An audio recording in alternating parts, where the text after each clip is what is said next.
सुनने में बड़ी छोटी सी बात है लेकिन बड़ी जबरदस्त बात है। बिना मतलब के कोई किसी को चाहता ही नहीं। किसी के अच्छा लगाने के लिए जिंदा पैदा हुए हो, बुरा मान गए, मान जाना तो मर जाओ।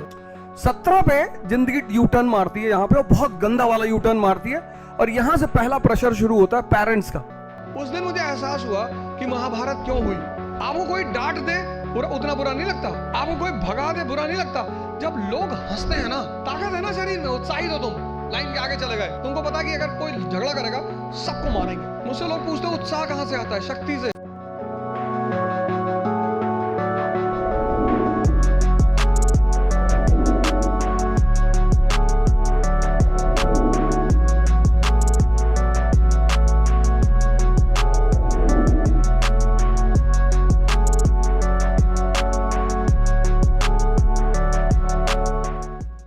ये समझना संसार माया सिर्फ इसलिए है कि ये समझना कि दुनिया में जितने लोग तुम्हें चाहते हैं वो अपने मतलब से चाहते हैं। बिना मतलब के कोई किसी को चाहता ही नहीं, मानता ही नहीं।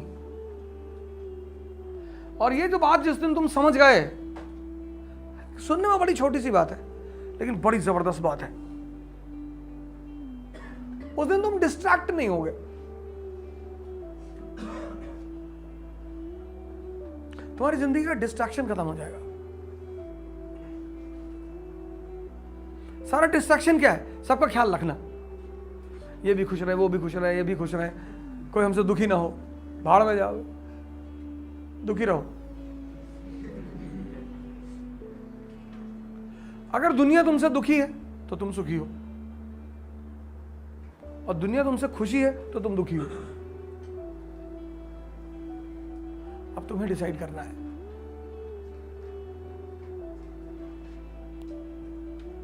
हमें आपसे ऐसी एक्सपेक्टेशन नहीं थी, रखना चाहिए था। किसी के अच्छा लगाने के लिए जिंदा पैदा हुए हो, बुरा मान गए, मान जाना तो मर जाओ। माँ बाप को बुरा नहीं मानना चाहिए तुम्हारा। बस एक वही लोग हैं जिनका ख्याल रखना है पूरी लाइफ। सर, मैं आपसे कई बातें कहता हूं, आप शायद उसको कभी कभी गलत मानते हैं। आप अच्छा बनिए, पावर आने के बाद तब आपके उस अच्छाई की वैल्यू होगी।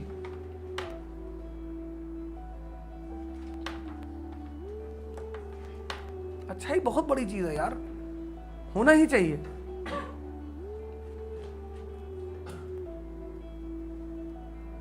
लेकिन जब तुम कमजोर होके और अच्छी बातें करते हो ना, बहुत बुरा लगता है यार।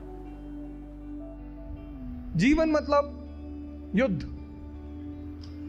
या तो आप हंस हंस के लड़ोगे या रो रो के लड़ोगे। जीवन मतलब युद्ध। दो लोगों के जीवन में कोई लड़ाई नहीं है। एक चपरासी के जीवन में, चपरासी, कुछ लोग मुझसे कहते हैं मुझे चैलेंजेस नहीं चाहिए लाइफ में। बहुत अच्छा, चपरासी बन जाओ। चपरासी का काम क्या है? साहब के ऑफिस के बाहर बैठा हुआ है, जो भी मिलने आया मीटिंग करा दी, वरना बैठे हुए, क्या फर्क पड़ता है। और वो भी चपरासी अगर ब्यूरोक्रेसी का है, जुडिशरी का है। भाई, राजा से मिलने के लिए जो सबसे अहम आदमी होता है वो यही लोग होते हैं। यही इंफॉर्मेशन देते हैं, साहब कितने बजे आते हैं, साहब कितने बजे आते हैं, कहां जाते हैं, गोल्फ खेलने कहां जाते हैं। आज आप गेरुआ पहन लो, आज आपके जीवन की सारी चुनौती खत्म, क्योंकि आपने मान लिया कि आप इस जीवन की लड़ाई में शामिल नहीं हो।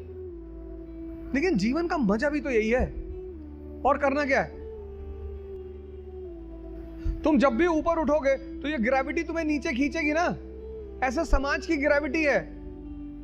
हम जब आईएएस की तैयारी करने गए तो हमारे गांव में हर आदमी, मतलब एक साहब तो हंसना शुरू किया उन्होंने, और हंसते हंसते गिर गए वो। उन्होंने हमसे पूछा दिल्ली क्यों जा रहे हो? अब मेरा दिमाग खराब था, मैंने कह दिया मैं आईएएस की तैयारी। बोले आईएएस? फिर वो हंसने लगे और हंसते हंसते वो गिर गए। और उस हंसी का इतना रोल रहा मेरे जीवन में, मतलब उस हंसी ने मुझे एकदम मजबूत कर दिया था कि अब आईएएस ही बनना है। उस दिन मुझे एहसास हुआ कि महाभारत क्यों हुई। आपको कोई डांट दे उतना बुरा नहीं लगता, आपको कोई भगा दे बुरा नहीं लगता। जब लोग हंसते हैं ना तब बहुत दर्द होता है। अपने आप को ताकतवर बनाओ, फिजिकली और मेंटली, क्योंकि यही ताकत तुम्हारा उत्साह बनेगी। पीवीआर की टिकट लेनी है, लाइन में खड़े हो तुम, तो तुम्हारी हाइट है 6 फीट और वेट है 250 kg, तो तुम लाइन में कभी नहीं जाओगे। ताकत है ना शरीर में, उत्साहित हो तुम, लाइन के आगे चले गए। तुमको पता कि अगर कोई झगड़ा करेगा सबको मारेंगे। मुझसे लोग पूछते हैं उत्साह कहां से आता है? शक्ति से। ये जो एंथुजियाज्म है, ये जो कॉन्फिडेंस है, ये ताकत का खेल है। अपनी पढ़ाई के साथ जिस चीज को तुम निगलेक्ट करते हो, जो निगलेक्ट करते हो, तुम उसमें ध्यान ही नहीं देते, वो चीज है तुम्हारी पर्सनैलिटी। अब रिक्शा वाला अगर राइफल का लाइसेंस मांगे 315 का, और तुम डीएम हो, तो डेमोक्रेटिकली तो तुम्हें उसे दे ही देना चाहिए, अगर तुम सबको दे रहे हो तो। पर एक बार तुम उसको बुला के पूछोगे जरूर कि तुम कहां बचाओगे। तुम्हारी किसी शहर में पोस्टिंग, उस शहर का कैपिटलिस्ट तुमसे कहता साहब राइफल, 2 राइफल का लाइसेंस चाहिए, है 500 करोड़ का आदमी, तो तुम्हें समझ में आएगा कि ठीक है यार कोई बात नहीं, इसको दे देनी चाहिए। रिक्शा वाला, इसलिए मैं तुमसे बार बार कहता हूं कि जिंदगी में एक चीज पर ध्यान के सिवा किसी चीज पर ध्यान मत देना, क्योंकि बाकी सब चीजें उसका बाई प्रोडक्ट है। पावर। पहले तो आज एक भ्रम तुम्हारा तोड़ देता हूं, बहुत जरूरी है। बहुत लोग उस भ्रम में जीते हैं, और उस भ्रम मतलब समझ रहे हो ना, कंफ्यूजन, वो भ्रम उनको जीवन भर परेशान करता है। जिंदगी में जो मस्ती है वो सिर्फ 17 साल तक है, 17। इसलिए जो भी 17 क्रॉस कर जाता है उसके बाद उसको बचपन बहुत याद आता है। 17 पे जिंदगी यू टर्न मारती है, यहां पे वो बहुत गंदा वाला यू टर्न मारती है, और यहां से पहला प्रेशर शुरू होता है पेरेंट्स का कि भैया पढ़ लो। इंडिया में तो अजब स्थिति, यहां तो नर्सरी से पेरेंट्स प्रेशर बनाते हैं। 17 के बाद जो पहला प्रेशर लाइफ में है वो पेरेंट्स का है। 27 में जो प्रेशर क्रिएट होता है वो फ्रेंड्स का होता है। तुम्हारे बहुत सारे फ्रेंड्स एस्टैब्लिश हो चुके होंगे, और तुम्हारे घर जरूर आएंगे एस्टैब्लिश होने के बाद। तुम्हारे जितने फ्रेंड एस्टैब्लिश हो जाएंगे वो तुम्हारे घर जरूर आएंगे, मम्मी और पापा का पैर छूने के लिए कि आंटी मेलबॉर्न में रहते हैं, ज्यादा तो नहीं आंटी लेकिन 50 लाख का पैकेज है।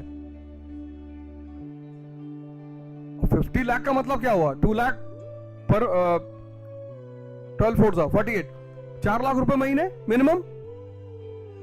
और तुम 27 में अटेम्प्ट दे रहे हो, तुम्हारा इंटरव्यू है आईएएस का। अब वो तुम्हारे माँ बाप बेचारे पैनिक हो गए, ये फ्रेंड्स तुम्हारे प्रेशर क्रिएट करेंगे 27 में। 37 में एक नया प्रेशर क्रिएट हो जाएगा, वाइफ और चिल्ड्रंस, इनका प्रेशर क्रिएट हो जाएगा।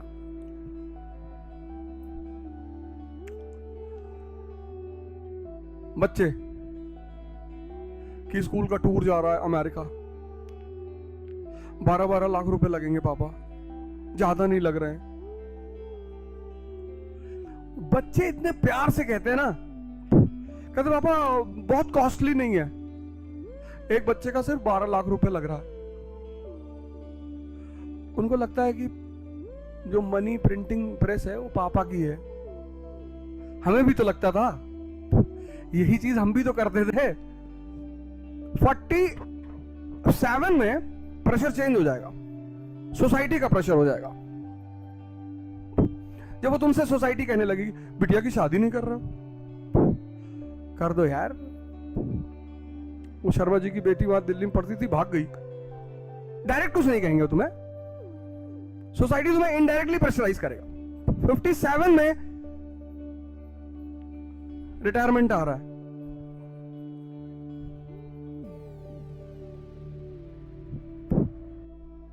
ओवर। Game over. अगर अच्छा पैसा कमाते हो तब तो घर में रहोगे, वरना ओल्ड एज होम में रहोगे। कितनी हिडन चीज है ये, आज से पहले किसी ने बताया? लेकिन है। अपने पेरेंट्स से जाके पूछो, वो आजकल इस फेस में चल रहे हैं? नहीं चल रहे हैं। और जैसे जैसे ये उम्र बढ़ेगी वैसे वैसे तुम्हें स्कूल याद आएगा, तुम फिर बच्चा होने की कोशिश करोगे। रिलीफ चाहिए ना, थोड़ा सा रिलैक्स चाहिए, मन की शांति वो मिल ही नहीं रही है। अगर तुम्हें ये प्रेशर हैंडल करना है,